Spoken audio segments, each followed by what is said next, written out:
Divide 765 by 3 in long division method. 3 times 2 is 6. On subtracting we get 1. So now we put down this 6 and it is 16.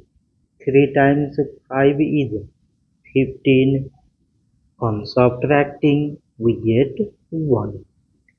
So again we put down this 5 and it is 15.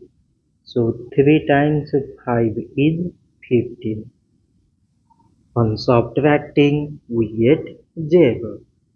So 765 divided by 3 is 255. So this much for today and thanks for watching.